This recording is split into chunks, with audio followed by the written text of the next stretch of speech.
Fake news. Fake news. Fake news van. It's a fake news van, real but not real Channel 33 news, Stockholm, Sweden. Not a real news van, but it's a van that real news would use. But it's a real fake news van, not real but a real van, but it's fake news. Get your fake news here. It's a real fake news van. Breaking stories that aren't real. Your principal has 5 genitals. More than 11 genitals. 83 dicks barking like a seal. And now the local weather, accurate and dependable from Channel 33 News. In Stockholm, Sweden, the entire town is inside your mom's fake news van. Today's episode of Regular Car Reviews is sponsored once again by our friends at Factor. And I thought that would go right through it. It didn't. This is a tougher container than Factor meals are fresh, delicious, and they come to your house ready to go. And be careful, don't do anything rash with this knife. Factor also doubled their size with the menu. They sent me these little breakfast muffins. No, they weren't muffins. They were these little fluffy egg and cheese bites that were so good, but I ate them the second they were here, so I'm sorry. My point is, you get a whole lot more options, more protein options, more seafood options. But today for lunch, I'm doing loading. Man, dropping stuff all over the place. I'm doing loaded bacon shredded chicken with sauteed spinach, green beans, and ranch sour cream. That's this right here. What I love about Factor meals, besides that they're ready in like 2 minutes, is that there's no refined sugar in these things. No refined seed oils. Just real food from Factor. I should have turned the microwave on. There we go. Factor also makes portion control really easy, which is important. They make meals that are only 350 to 550 calories per serving. I'm so fancy I have a metal spork, but you're probably more fancy. No, it's good. You're probably much more fancier than me. You may even use a knife and spoon. Me, I enjoy Factor meals with a spork, because I'm in a hurry. Still, after all these years, these are good.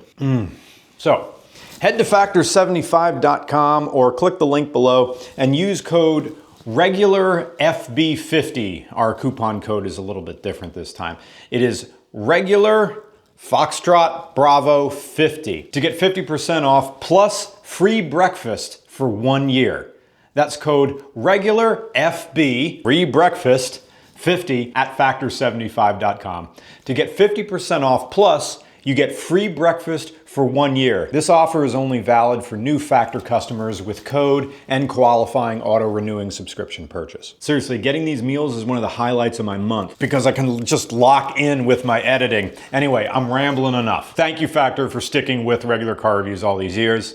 And now, back to Veronica and the funky fake news van. This just in, you are late for indoor drumline, and your pants are filled with cottage cheese. This has been fake news, I'm in your dream now, or your clothes are falling off and you have to recite the preamble to the Constitution. You are ejaculating Baja Blast, this is real news, this is happening right now, it's real news, it's fake news.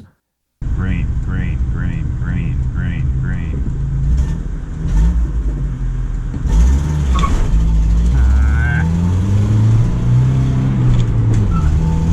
Spun it in second too.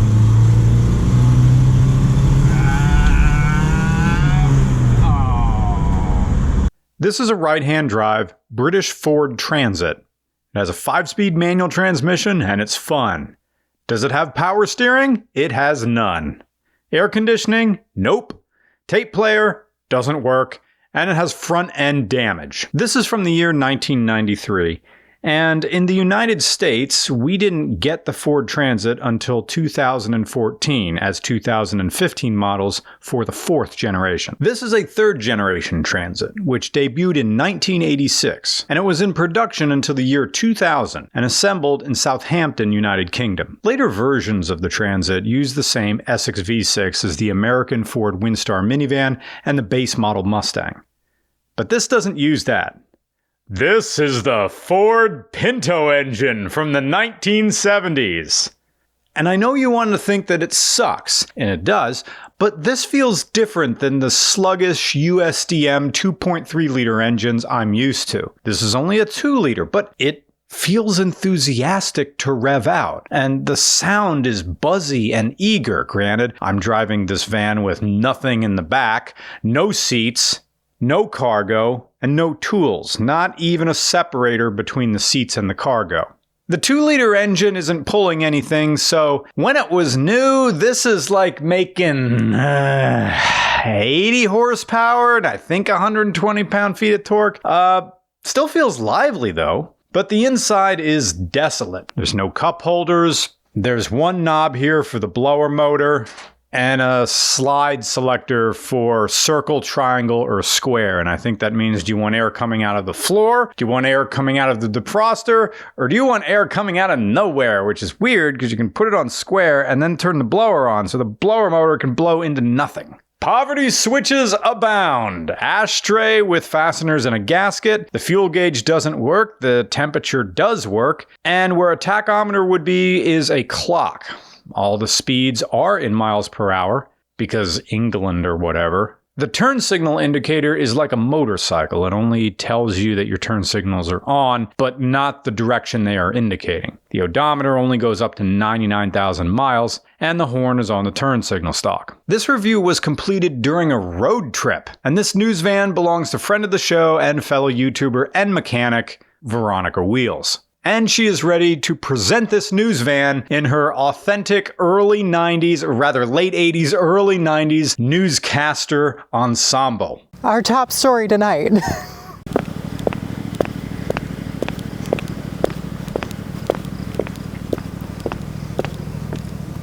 It literally looks like a promo. So this is my 1993 Ford Transit van from the UK that's done up like a Stolkhom news van. As for the why I have it, I'm saving that for my video, Brian. Oh, really? I am. Yeah, so if there's people who go there, then they get the story. Veronica Wheels, supposedly used in a production for Dr. Death Season 2. What's Dr. Death? It's some doctor doctor drama show. They filmed it crashing into another vehicle and then never used it, to my knowledge. I looked for it, I could not find it. So this van hit another vehicle and then they didn't use the footage? A poor little green Fiat Cinquecento. Oh. Like a 90s one, 80s one. Is that why the front is a little banged up? Potentially. I do have working turn signals. The housing is in the back of the van because I haven't gotten to it yet. These headlights are zip tied in. They're brand new housings though. Yeah. Turns out you can get parts for these, they're just not here. Would you believe this is my first right-hand drive vehicle? No, I didn't. Oh fuck, you gotta find them. Where are you? There. Where are you? And I'm so sorry. There it is. Put this up and I like how it's just bendy right there. Yeah, it's built Ford tough. So, Pinto engine. Pinto engine, 2.0 Pinto engine. Is that carbureted or does it have fuel injection? It's complicated. Oh no. Why is it complicated? It's one of those CompuCarb systems that GM tried and failed at. This one seems to be decent. I rebuilt that, late 80s, early 90s emissions shit on carryover engines from the 70s. I did the center support and the drive shaft because the bearing had seized and it was just spinning the rubber around inside the support. Rebuilt the carb. It needed a gas tank and seat belts because when they crashed this for the film shoot, 5-point harness, roll cage, no more seat belts. They pulled out the gas tank for safety, I assume. So it's now running. Fuel cell? Yeah, me and Kip put in this. There's extra parts back here. There's the roll cage. Yeah. I've wanted to weld that in, have not had the time. There's the fuel cell. Ah, that's modern. Yeah. I noticed when I opened this, there's this material. Yes, for the welded roll in there. cage. Oh, that was where the roll cage went. Yep. Is this where the fuel door was? Yeah, it would just be a little cap sitting here. That's actually where the stock tank would sit too. But I really didn't feel like sourcing one from the UK. It's not easy to get a tank over here for one of these. So fuel cell it is. Is this a baffled tank? No. Okay. Okay. You've seen my Cannonball car. You know Yeah. I don't do the baffles because these tanks come with a swing arm fuel sender. I thought it would work if I wired it up. I did my research. I was like, it should be 0 to 90 ohms, kind of like the GM ones. It's not. The fuel gauge on this, I hooked it up. I hooked it up properly with the correct colored wires, or I assume properly. The fuel gauge is just like, fuck it. whatever it feels like reading. Yeah. So to check the fuel, you just, like a motorcycle, you just open it up and look. Pretty much. Okay. It adds an interesting development to the driving experience. So we're in New Jersey. How do you fill this up at the, what do you do for the attendant? I have a lot of cars where they get confused. Yeah. Like Herbie. You know, Herbie, you have to pop the hood. So every once in a while, I'll let them try to find it. And then after a few minutes, they give up. And I'm like, it's fine, I got it. Like, and the Jersey gas attendants don't get too upset when you do it yourself, except for, you know, you get one stickler who's like, no, you can't. This is unfathomable. You can't do that. But usually I do it and it's fine. Yes, a tour of my most luxurious vehicle. So this. Yes, the ball hole. Yes. The ball hole is because they put in a 5-point harness to crash it. And I can't imagine that's any safer than just the stock seat belt, but they went there, and there's tie downs. If you look closely behind the seat, they went over the shoulder to the floor, which if you know anything about racing harnesses, do not do that. Film production company, I guess, was like, sure, safety. I see lots of poverty switches here. Yes, there's so many. The one that it does have, which is this button, I have not been able to figure out what it does. Looks like a fog light I switch. think it is, but it comes on at random, this little inner light, Yeah? and it does not have fog lights. Oh. So that's fun. I see an aftermarket tape deck. Yes, I wish it worked. Aw, I know. I brought tapes with me. Aww. And it's a fleet wheel. I love this manual transmission. Yes. Manual transmission van. It's great. It's a hoot. I've had 4 people across this bench sheet before. Yeah? You know, you're shifting right into your friend's cock and balls. This has a feature that I wish my Mercedes had. I'm clutching in for no reason. You do that. One sweep. One sweep. Just One sweep. Just one. That's what I want. Yeah. I need that in more cars. Yeah. And high and low tone horns. So you push it lightly, you push it hard. So It doesn't sound healthy. No. Oh, have you seen the key? No. Pull the key out. Take a look. Wait, I wonder if this is the same as the Ford Ka, that it's, you know, ribbed for her pleasure. No. It's even different. I've heard 80s Jags, I think, use that too, but I've never seen another one. It's not even, there's no ridges on it. It's just like, It's got like scales. it's terraced. That is bizarre. When I saw this for the first time, I thought that, oh, it's a prop vehicle. This thing's just going to be punched out and you're just going to screwdriver it on.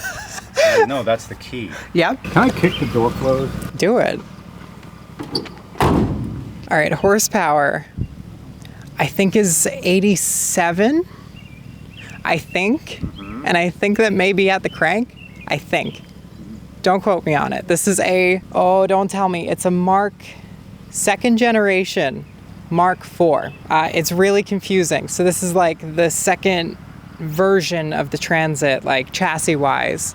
And then a Mark IV is the facelift. Okay. So the second facelift on this body style, which I think was, this facelift was 91 to 94, 92 to 94, something like that. It makes it impossible to find anything definitive on trim or anything because there's 8,000 different versions. It is from GC Commercials, gccommercials.co.uk. The funny thing is, when we were filming establishing shots with this van yesterday and you were in your 80s news outfit, the guy just assumed we were a news crew. He did? Yeah. He's like, oh, do you need me to move to get out of your shot? I'm like, no, you're fine. No power steering.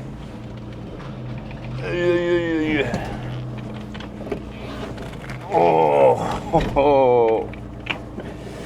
Yes. Today's gonna be a day.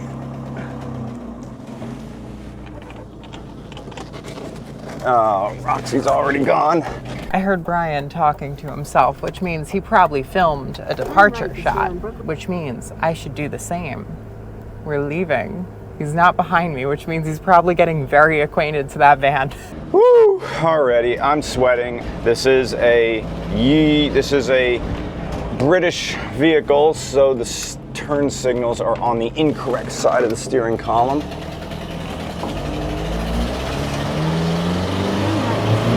Attack would be nice. He's probably so terrified. I'm also glad I'm driving this because this van stinks. Like, it's running rich, it smells like gas all the time. But maybe it won't be so bad because I'm in it and not behind it like I was yesterday for filming. What do you give to the man who's driven just about everything? 1993 Ford Transit from the UK. This has a modern design, but with that Pinto engine up there, oh, this feels like something from the 70s. I have an exhaust leak from the exhaust manifold, so it's ticking up there, which is giving me Chevy small block vibes of every work van I was ever in. All right, it makes a very good sound when I'm not on the gas. Ford Transit. We never got these eras of the Ford Transit in the United States. In '93, it would have been all Chevy Express vans and Ford Econolines that would have been running variations of American small block V8s. Not a 2-liter 4-banger with a weird little feedback carburetor on it. The road to Roxy's house is very British. And to be honest, this van's doing all right. Then again, this van was made for roads like these. When we were filming last night, we were using the Honda Today as a camera car, and I was wheeling pretty good trying to keep up with this van. I am so happy. I've been driving JDM cars a lot. When I get into something from the United Kingdom, it's second nature to me. It doesn't feel strange anymore to be driving on the correct side of the vehicle. Yeah, this shifter's all right. It's very precise. And honestly, I think the lack of power steering makes this feel more sporty than it is. How's the van treating you so far? The van is more agile than I thought. I have to shift it a lot, but the view of the road is quite good. I understand why they raced him now. Yeah, it doesn't feel like you would need a whole lot to make this thing a halfway decent track vehicle. And it feels like more like a sensible vehicle at speed, too. Yeah, I'm hearing what I guess is the transmission, like whining somewhere. It doesn't really feel like a wheel bearing. That would be the diff. That's why there's a spare diff in it. It's fine, it's just noisy. Roger that, noisy differential. Me and Brian have been talking about doing like a stupid Top Gear style road trip forever. This is fun. I'm glad we're doing it, even though this is the slowest road trip I've ever done, especially after doing a Cannonball. I am doing a whopping 100 kilometers per hour. I don't remember exactly what that is in bald eagles per freedom, but I think it's near-ish 60. 62, not so bad, except the trailer goes quiet. It's a Harbor Freight trailer. And you hear it rattling around on the bumpy roads, but you hit a smooth road and the trailer goes quiet and you're like, I hope it's still there. Very commanding view of the road. This is a very wide van. And unlike GPS is talking to me. And unlike an American one, my feet are not my feet aren't all bunched up by a dog box in the center of the vehicle. It's very, very open in here. So you can have 4 people across if you had to. There is no cage in the back, cargo cage, to keep everything from moving around back there. Oh, I get a green arrow, that means I go. There is a lot of full throttle driving here. And a lot of shifting. The roll cage for this, from the stunt driving that they did with it for whatever show this van was on, is still in the back making a bunch of noise. The speed indicator is not in kilometers an hour, which always confuses me. That England operates, is it England or the entirety of Great Britain that still operates in mile? I'm not sure. I think Scotland is all metric. I forget. I'm gonna have to ask Tony, or people in the comments who are from Scotland can tell me. Oh wow, I'm gonna try 5th gear here. Here's the scary bit. We're merging onto the highway. Double clutch, third. F-150. Come on, Pinto engine, come on. I'm watching Brian behind me to see how ballsy he gets with the van. I don't know where my rev limiter is. 4th. Woo! Merging onto the highway in a 1.4 liter A-Class with a trailer and a 2.0 Pinto van. Oh, we need 3rd gear for this. Well, maybe not that much. Uneventful, we did it. Almost to the top of the hill. Come on, top of the hill, top of the hill, top of the hill, top of the hill, and 5th. In case Brian hasn't mentioned already, we are driving 150 miles to Connecticut to trade my van for a bike because I can't stop. I'm always up like this as if this is helping the car move faster. But you know what? I'm having this Stelvio. It's been pissing me off lately. There he goes. I was like, I'm gonna sell it. I could use the money, and then why am I going in 4th? And then I got ballsy, and I saw a bike on Marketplace I really liked. It's very 80s and pretty and teal and pink and white. I was like, I could use this. He's looking for weird trades. Let's call his bluff on the weird trades. And he was like, I want it. I was like, damn. All right. Brian or Veronica, come in. Yep. Which of these stocks with headlights insignias on it are the real headlights? Headlights are the forward one on your right, the little short one. You put that up 2. Putting it up to. Gotcha. Thank you. Your lights are now on.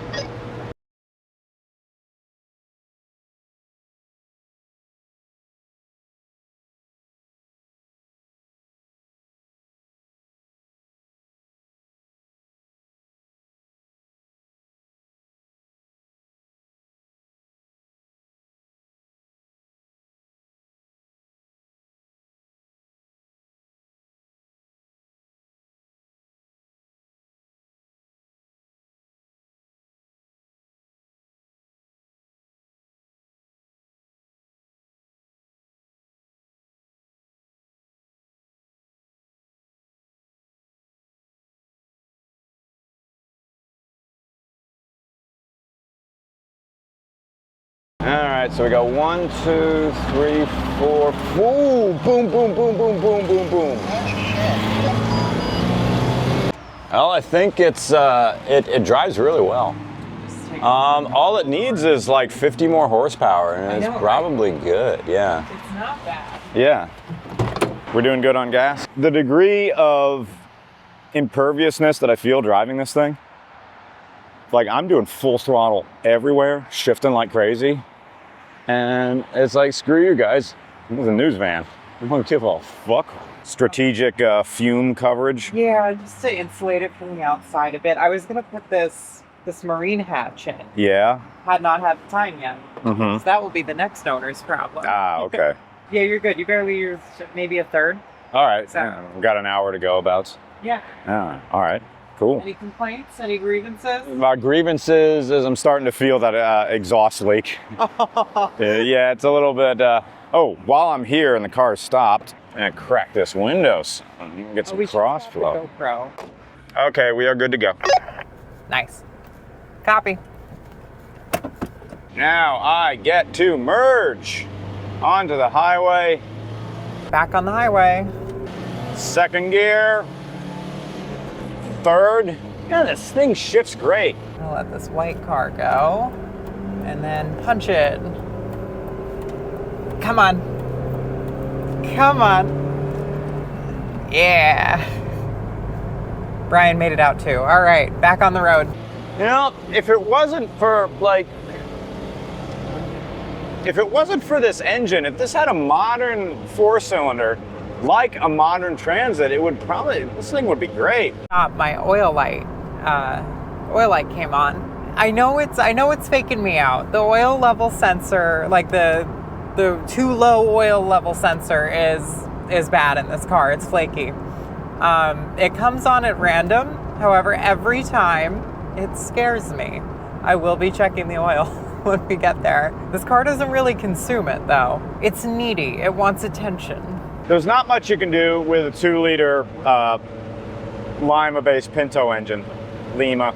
You could maybe get the dual spark version that was in the later Fox bodies. That was a 2.3, a 4-cylinder with 8 spark plugs, 2 per cylinder. And on top of that, now that, I think by that time, it had fuel injection, and put that in here. Now you need a wiring harness and anything, swap the ECU and everything. Oh, and my turn signal's still on, oops. I've had a realization. None of what we're doing right now for the regular car reviews road trip is regular in the US. However, if you were somewhere in Europe, these are 2 regular vehicles. Too slow, king of the road says you move too slow. King of the road says you move too slow. Hey Brian. Brian here. These are regular vehicles overseas, but not here. Run that by me again. Regular vehicles, what? These are regular vehicles in Europe, but fucking weird here. I agree, yes. You heard it from the man himself. Roxy, I don't really think anybody's looking at the news van. It's like there's no double takes, there's nothing. Maybe some people who pass me on the right notice that I'm driving from the right-hand side, but that's it. Yeah, it's weird. I get all the weird looks at like red lights when I'm stopped next to people. They look over really confused, like you pissed in their Cheerios. That's so odd. Yours just looks like, okay, it's a small car. Like, well, what are people getting weird about? I don't know. I'm more so talking about for the van. For the A-Class, people have to be like really, really deep into the car scene to know what the fuck this thing is. Like, I think that guy in the yellow Volkswagen was the first guy who's recognized it while I was out on the road as what it is. Oh, yeah. Okay. Brian got stuck behind this, like, New York plate Toyota RAV4 or something. Highlander? I don't know. The guy was in the right lane doing 50 in a 55 and then was holding up traffic. So then moved over to the left lane to hold up traffic. And I went past. And then Brian got stuck behind someone. And then he moved back over. So Brian is stuck many cars back. I'm gonna have to slow up. I see him. King of the road says you move too slow. King of the